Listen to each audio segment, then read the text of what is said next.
منبر کو اور اپنی مسجد کو اور اپنے گھر کو جوڑ کر بیان فرمایا، ما بین بیتی و منبری روضۃ من ریاض الجنہ، میرے منبر اور میرے گھر کے درمیان کا ٹکڑا یہ جنت کے باغوں میں سے ایک باغ ہے۔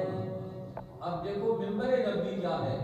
جہاں سے تعلیمات نشر ہوتی ہیں، پیغامات نکلتے ہیں، قرآن حکیم کی تعلیمات وہ انسانی قلوب میں منتقل ہوتی ہے، وہاں سے ذہن بنتے ہیں، ذہن گھروں میں پہنچتے ہیں، گھروں میں انسانی زندگی آپس میں ربط پیدا کرتی ہے، ماں باپ کا ربط ہے، بہن بھائیوں کا ربط ہے، اسی طرح ماں بیٹی کا تعلق اور رشتہ ہے۔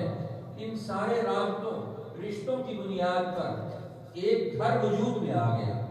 اب یہ گھر اور خاندان یہ آگے خاندان میں ڈلتا ہے۔ اب کئی گھرانے مل کر یہ خاندان بنتے ہیں، کئی خاندان مل کر یہ قبائل بنتے ہیں، کئی قبیلے مل کر یہاں سے شہری نظام وجود میں آتا ہے، اور یہ پھر ملکی نظام پورا ملک وہ آپس میں جڑا ہوا ہے، مربوط ہے۔ ایک ملکی سطح کا ایک اجتماع، ایک سوسائٹی وجود میں آتی ہے، پھر ایک بین الاقوامی سطح کا معاشرہ، سارے ملک مل کر ایک نیا دور پیدا کرتے ہیں۔ قرآن حکیم ایک فرد کی زندگی سے لے کر بین الاقوامی زندگی تک کے رابطوں کا تعلق کا یہ اظہار کرتا ہے۔ اللہ کا تعارف کیا ہے؟ الحمدللہ رب العالمین، وہ رب جو سارے جہانوں کو پالنے والا، ساری مخلوقات کو جوڑنے والا۔ اب یہ ساری مخلوقات کس کے ساتھ جڑی ہوئی ہے؟ زمین بھی، آسمان بھی، کائناتوں کا نظام بھی، سیاروں اور سورج کا یہ قوتوں بھرا توانائیوں کا یہ عظیم ترین سلسلہ، یہ نباتات ہیں، یہ حیوانات ہیں، یہ بر و بحر ہیں، یہ سمندر اور دریا ہیں، یہ پتھر اور پہاڑ ہیں، یہ شجر اور نباتات ہیں۔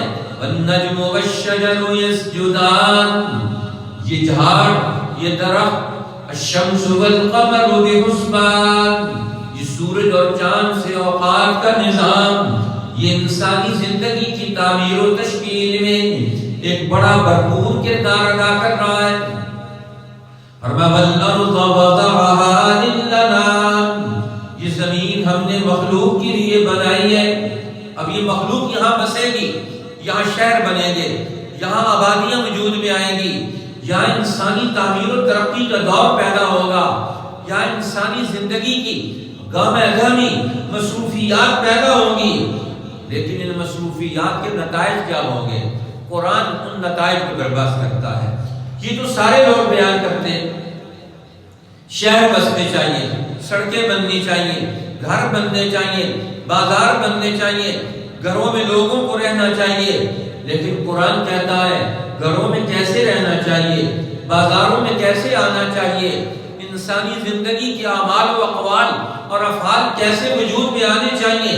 اللہ کے پیغمبر مدینہ الرسول میں قدم رکھتے ہیں، ہجرت کر کے مکہ سے مدینہ آ رہے ہیں، مدینہ طیبہ پہنچے اور وہاں جا کر قدم قدم پر معاشرے کی رہنمائی دے رہے ہیں۔ قباء میں پہنچے تو وہاں رہنمائی دے رہے ہیں، وہاں سے نکلے مدینہ الرسول میں پہنچے تو وہاں رہنمائی دے رہے ہیں۔ مسجد نبوی میں داخل ہوئے تو مسجد نبوی میں لوگوں کا اجتماع ہے، لوگ اکٹھے ہیں کہ اللہ کے پیغمبر آئے ہیں، زندگی کے رہنما آئے ہیں، دنیا اور آخرت کے نجات دہندہ آئے ہیں۔ آج ہمیں کیا رہنمائی ملتی ہے؟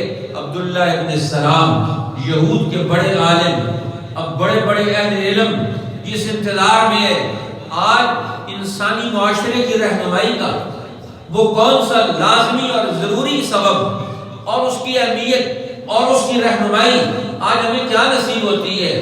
آج اس کی طرف توجہ دی جا رہی ہے۔ قرآن حکیم اس کی طرف ہمیں رہنمائی دیتا ہے، اس کی طرف ہمیں توجہ دلاتا ہے۔ فرمایا اللہ کے پیغمبر مسجد نبوی میں خطبہ دے رہے ہیں، مختصر سا خطاب ہے۔ عبداللہ ابن السلام یہود کے بڑے عالم وہ اس خطبہ سننے کے لیے آتے ہیں، کہتے ہیں میں پہلی دفعہ آیا اور نبی پاک صلی اللہ علیہ وسلم کے چہرہ انور پر میں نے نگاہ دوڑائی، میں نے دیکھا پہلی دفعہ میری نگاہ پڑی چہرہ انور پر، عرفت ان وجهه ليس بوجه كذاب، میرے دل نے گواہی دی، میرے اندر سے یہ رائے پھوٹی، میری آواز پیدا ہوئی، میری اس رائے نے جنم لیا۔ یہ کیا رائے ہے؟ فرمایا رائے یہ ہے، عرفت ان وجهه ليس بوجه كذاب، کہ یہ چہرہ کبھی جھوٹا نہیں ہو سکتا، یہ چہرہ سچا چہرہ ہے، یہ حقیقت کا ترجمان ہے، حقیقت ربانی کا ترجمان ہے، انسانی زندگی کی الفتوں اور محبتوں کا ترجمان ہے۔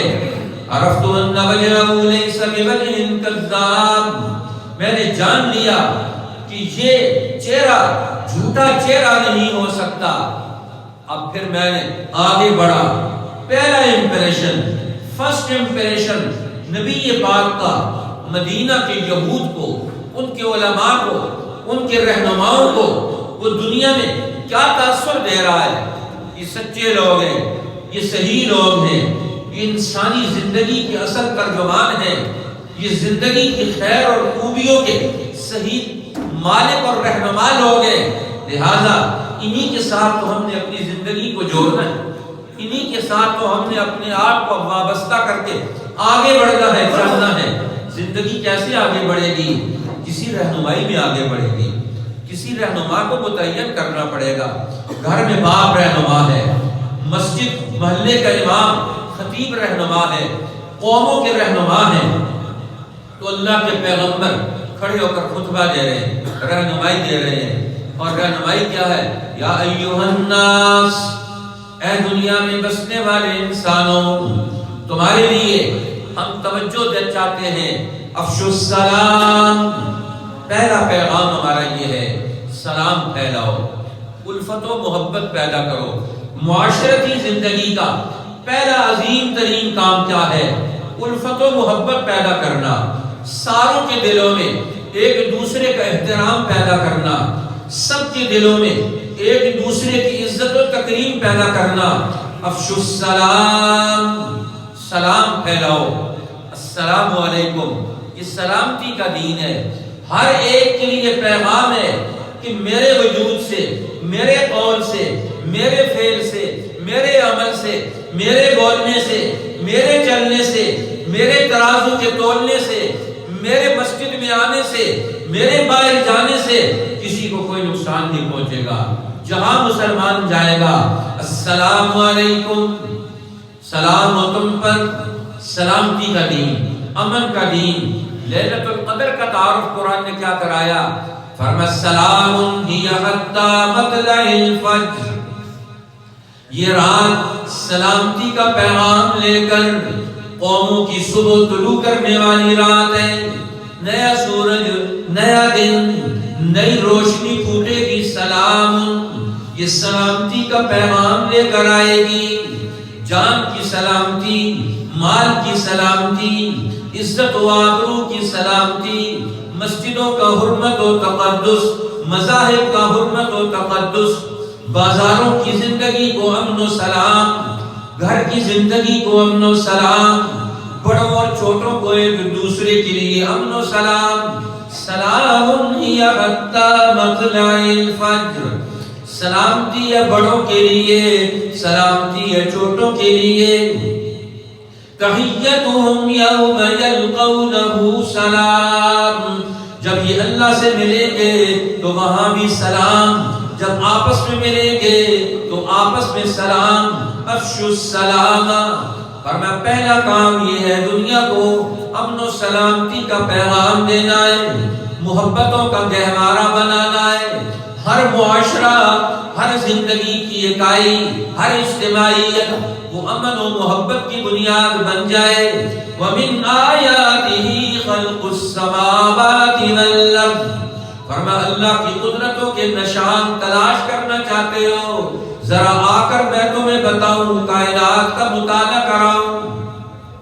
وَمِنْ آيَاتِهِ اخْتِلَافُ أَلْسِنَتِكُمْ وَأَلْوَانِكُمْ، اللہ نے کتنی بولیاں بولنے والے لوگ دنیا میں پیدا کر دیے، کتنی کتنی قوموں کو جنم دیا، کتنی قوموں کو پیدا کیا، کتنی قوموں کو دنیا میں وجود بخشا.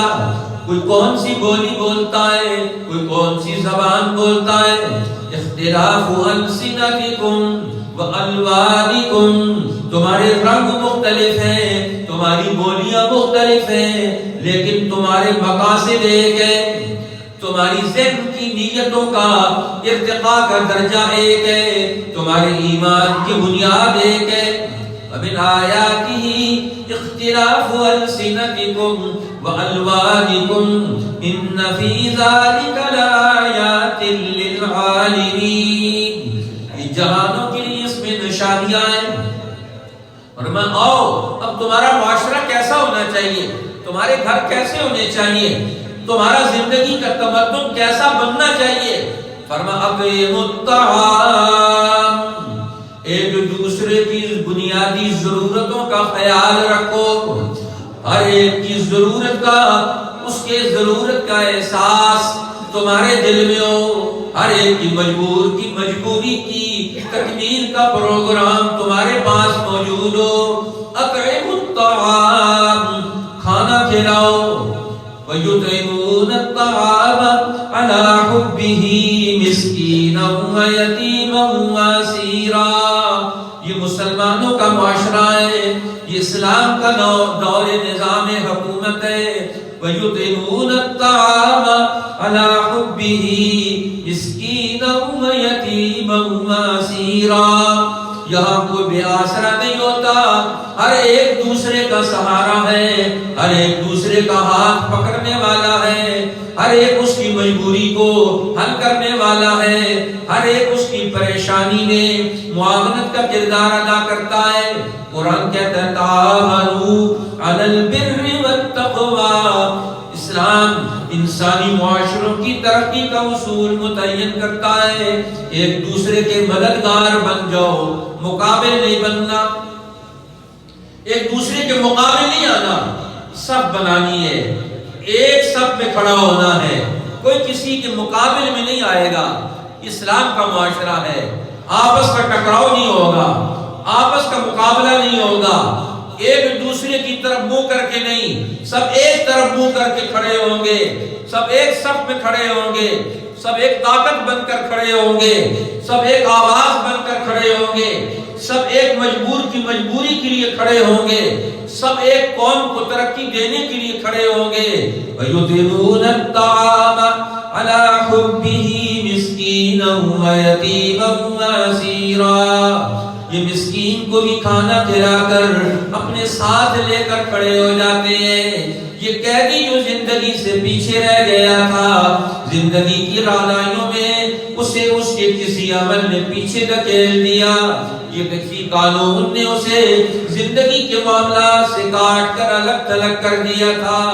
یہ وہ دین آیا ہے، بچھڑے ہوئے لوگوں کو، پچھڑے ہوئے لوگوں کو، پیچھے رہ جانے والے لوگوں کو ساتھ ساتھ لے کر چلنے کا پروگرام دیتا ہے. وَيُطْعِمُونَ الطَّعَامَ عَلَى حُبِّهِ مِسْكِينًا وَيَتِيمًا وَأَسِيرًا.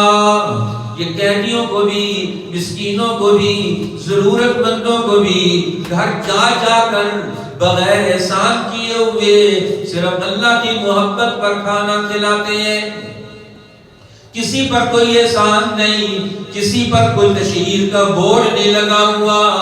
اللہ کے بندوں کی ہر ضرورت پوری کرنے کے لیے میدانوں میں اتر رہے ہیں. امام الانبیاء پوری زندگی کس پر گزار رہے ہیں اور ایک کے گھر پر جا رہے ہیں. ایک نیا معاشرہ. کون سا معاشرہ؟ ان اللہ یأمر بالعدل والاحسان. اللہ تمہیں حکم دیتا ہے عدل اور احسان کا معاشرہ پیدا کرو. وَإِيتَاءِ ذِي الْقُرْبَى، اور قرابت دار، ایک دوسرے کے رشتہ دار قرابت داریوں کی بنیاد پر اپنے اپنے حق ادا کریں، اپنی اپنی ذمہ داریاں نبھائیں. وَيَنْهَا عَنِ الْفَحْشَاءِ، اس معاشرے کو ہم نے پاک کرنا ہے. گھر اور زندگی کو، بازار کو، بول چال کو، ہر چیز کو ہم نے بے حیائی سے پاک کرنا ہے. وَيَنْهَى عَنِ الْفَحْشَاءِ وَالْمُنْكَرِ، ہر برائی سے اپنی زندگی کو، اپنے معاشرے کو پاک کرنا ہے۔ یہ جرم والا معاشرہ نہیں ہوگا، مجرم معاشرہ جہاں روزانہ جرائم پیدا ہوتے ہوں، مجرم بنتے ہوں، فرمایا نہیں، یہ محبت دینے والا، علم پیدا کرنے والا، احساس ذمہ داری پیدا کرنے والا، آخرت کا یقین دلانے والا، زندگی کی توانائیاں بھرنے والا معاشرہ ہے۔ اس لیے رمضان المبارک کیا ہے؟ قرآن اس کا تعارف ہمیں بتاتا ہے، شہر رمضان، مہینہ رمضان کا کون سا ہے؟ الذی انزل فیہ القرآن، جس میں قرآن اتارا گیا، بینات من الہدی والفرقان، جس میں دلائل ہے حق اور باطل میں فرق کرنے کے، جس میں رہنمائی ہے زندگی کے ہر شعبے کی، جس میں توانائیاں ہیں زندگی میں میدانوں میں ہر قوت کو کھڑا کرنے کی۔ فرمایا وَيَنْهَى عَنِ الْفَحْشَاءِ وَالْمُنْكَرِ، فرمایا یہ رمضان کا مہینہ روزے رکھوانا، اللہ کو بھوکا رکھنا تو مقصود نہیں ہے، ذمہ دار معاشرہ پیدا کرنا۔ یہ جھوٹ نہیں بولے گا، یہ خیانت نہیں کرے گا، یہ ایک دوسرے کو دھوکہ نہیں دیں گے۔ ان کا معاشرہ انسانی اقدار کا ایک بہترین، سب سے اعلیٰ ترین معاشرہ وجود میں آئے گا۔ اب رمضان کا روزہ رکھنے والا مسلمان وہ جھگڑا کیسے کرے گا؟ وہ کسی سے لڑائی کیوں کرے گا؟ اس لیے قرآن کہتا ہے اس نے اپنے خواہشات کو کنٹرول کر لیا، اب یہ کسی سے لڑائی جھگڑا نہیں کرے گا۔ لڑائی جھگڑے قوموں کو تباہ کرتے ہیں۔ رسول اللہ نے فرمایا الا اخبرکم بافضل من الصدقۃ والصیام، کیا میں تمہیں نفلی روزوں سے زیادہ بہتر، نفلی نماز پڑھنے سے زیادہ بہتر عمل تمہیں نہ بتاؤں؟ صحابہ نے عرض کی یا رسول اللہ ضرور بتائیں۔ فرمایا اصلاح ذات البین، معاشروں میں درستگی پیدا کرنا، ایک دوسرے کے قریب لا کے کھڑا کرنا، ہر ایک کے درمیان کے فاصلے کو پاٹ دینا، ختم کر دینا، بھائی کو بھائی کے قریب کھڑا کریں، بیوی کو خاوند کے قریب کھڑا کریں، معاشرے کے کسی حصے کو ایک دوسرے سے الگ نہ ہونے دیں۔ لیس منا من خبب امرأة علی زوجہا، فرمایا وہ میری امت کا حصہ نہیں جو بیوی کو خاوند کے خلاف بھڑکائے، جو غلام کو مالک کے خلاف بھڑکا کر ان کی زندگی کا ربط توڑنا چاہتا ہے۔ میں یہ فطری رشتے، طبی رشتے، ان کو کیسے قائم رکھا جائے گا؟ یہی تو قرآن یہ چاہتا ہے، روزے کے ذریعے الفت اور محبت کا پیغام، خواہشات کو کنٹرول کر کے اپنے خاندانی اور اپنے علاقائی اور اپنی زندگی کے اصل رشتوں کو بحال کرنا، اور غیر فطری تعلقات جس کی بنیاد پر قتل پیدا ہو، زنا پیدا ہو، یہ غیر فطری تعلقات، یہ غیر فطری رابطے ہیں جس کی معاشرے کی اجازت معاشرہ نہیں دیتا۔ فرمایا ان سے اپنے معاشرے کو پاک کرنا ہے۔ لا تقتلوا النفس التي حرم الله الا بالحق، فرمایا کسی جان کو مت قتل کرو۔ مسلمان کا معاشرہ، اسلام کا دور، ناحق آدمی قتل ہو جائے، کیوں قتل ہو گئے؟ اور میں کسی کو اس کی اجازت نہیں دی جا سکتی، کسی انسان کو ناحق قتل کیا جائے، کسی انسان کا ناحق مال چھینا جائے۔ فرمایا الا کی سنو، ان دماءکم واموالکم واعراضکم حرام علیکم کحرمت یومکم ھذا، فرمایا تمہاری آپس کی عزتیں، تمہارے آپس میں مال، تمہاری آپس میں جانیں اسی طرح حرمت و عزت والی ہے، جس طرح یہ دن کعبۃ اللہ کی حرمت اور عزت کا حج کا دن حرمت والا ہے۔ ہر مسلمان کی جان، ہر مسلمان کا مال، ہر مسلمان کی عزت اسی طرح محترم ہے، اس کو کوئی چھیڑ نہیں سکتا۔ اب قرآن یہ معاشرہ پیدا کرنا چاہتا ہے، یہ زندگی کی رہنمائی دینا چاہتا ہے، یہ زندگی کا اسلوب متعین کرنا چاہتا ہے۔ اور میں پھر معاشرے کے اندر ہمارا معاشرہ کیسا ہونا چاہیے؟ فرمایا اللہ جل شانہ رمضان کا تعارف کروا کر، روزے رکھوا کر، راتوں کو قیام کرا کے، فرمایا اللہ تم سے کیا چاہتے ہیں؟ یرید اللہ بکم اليسر، اللہ تمہارے ساتھ آسانی کرنا چاہتا ہے، وَلَا يُرِيدُ بِكُمُ الْعُسْرَ، تمہارے ساتھ تنگی کا معاملہ نہیں کرنا چاہتا۔ اب جس معاشرے میں آسانیاں پیدا ہوں، سہولتیں پیدا ہوں، پہلی دفعہ اس کا کام ہو جائے، پہلی دفعہ اس کا مسئلہ حل ہو جائے، ادھر سے اس نے درخواست دینے کی ضرورت بھی پیش نہ آئے، ہر مسئلہ اس کا حل ہو جائے، ایسا نظام العمل ترتیب دینا۔ فرمایا یرید اللہ بکم اليسر، اللہ تمہارے ساتھ آسانی کا معاملہ کرنا چاہتا ہے، اللہ تمہارے ساتھ سہولت کا معاملہ کرنا چاہتا ہے۔ نبی پاک سرور دو عالم صلی اللہ علیہ وسلم کے بعد ایک انصاری صحابی آئے، کہنے لگے یا رسول اللہ، میری زندگی میں، میرے گھر میں، میرے معاملات میں بڑی پریشانی پیدا ہو گئی۔ کیا پریشانی پیدا ہو گئی؟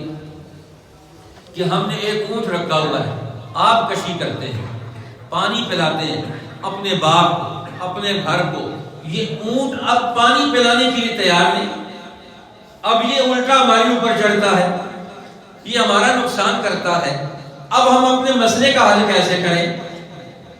دیکھو ایک مسئلہ آ گیا، اب اونٹ خراب ہے اور مسئلے کا حل رسول اللہ سے پوچھ رہے ہیں۔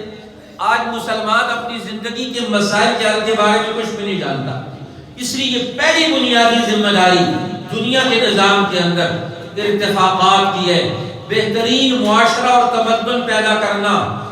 امام شاہ ولی اللہ فرماتے ہیں یہ 4 درجے ہیں ارتفاقات کے، اجتماعی زندگی کے۔ پہلا درجہ انسانوں کی بنیادی ضرورتیں گھر اور معاشرے کے قریب ترین ان کی حل ہو جائے۔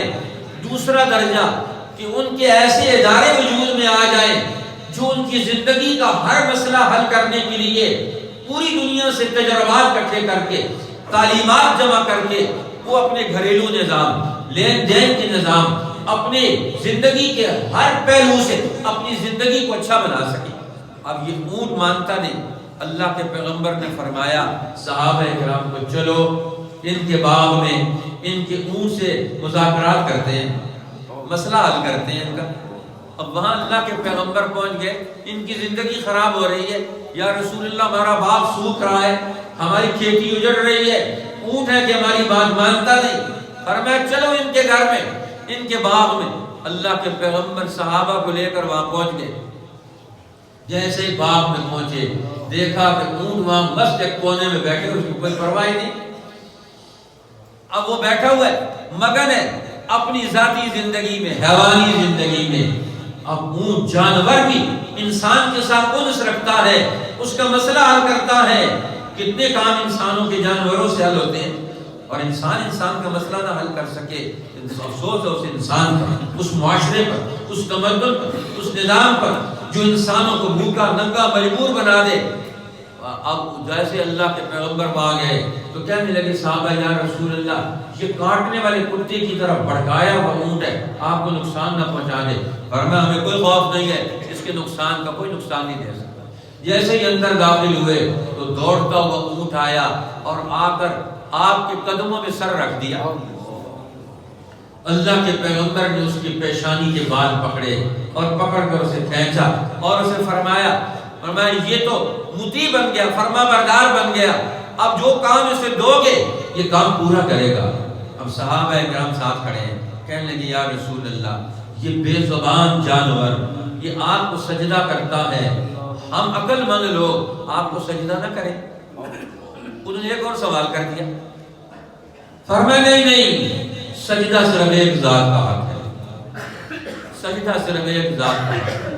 یہاں تو ہم بھائی، یہاں تو ہم ایک دوسرے کا تعاون کریں گے، یہاں تو ہم ایک دوسرے کے مددگار بنیں گے، یہاں تو محبت کا اظہار کریں گے، سجدہ ایک ذات کا حق ہے۔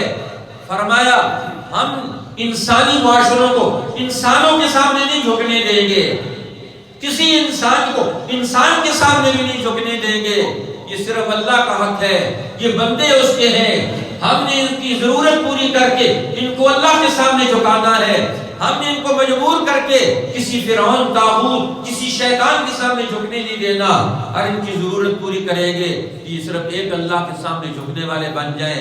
اللہ کے قدم قدم پر وقت نہیں ہے کہ اس بات کو آگے آپ کے سامنے پیش کیا جائے۔